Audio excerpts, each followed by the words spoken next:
હિન્દુ ધર્મ મુજબ વિશ્વનું નિર્માણ કાર્ય ભગવાન વિશ્વકર્માએ કર્યું છે. ભગવાન નરનારાયણના અંશ અવતાર તરીકે ઓળખાતા વિશ્વકર્માના પ્રાગટ્ય અંગે કોઈ જાણી શક્યું નથી.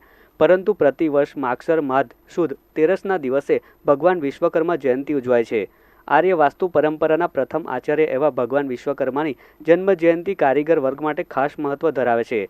ત્યારે આજે 22મી ફેબ્રુઆરીએ વિશ્વકર્મા જયંતિ નિમિત્તે ભરૂચ જિલ્લાના અંકલેશ્વરમાં શ્રી સૌરાષ્ટ્ર લુહાર સુથાર જ્ઞાતિ હિતેચ્છુક મંડળના સંયુક્ત ઉપક્રમે રક્તદાન શિબિર તેમજ સ્નેહમિલન સમારોહનું આયોજન કરવામાં આવ્યું હતું.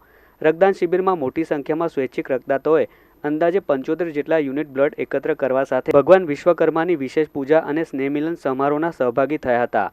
આ પ્રસંગે લુહાર સુથાર જ્ઞાતિ હિતેચ્છુક મંડળના આગેવાન વિપુલ રાઠોડ, ભાર્ગવ પરમાર, કલ્પેશ પરમાર, હિતેન ઉમરાડિયા, જય પરમાર, કિશન પરમાર સહિત મોટી સંખ્યામાં રક્તદાતાઓ ઉપસ્થિત રહ્યા હતા.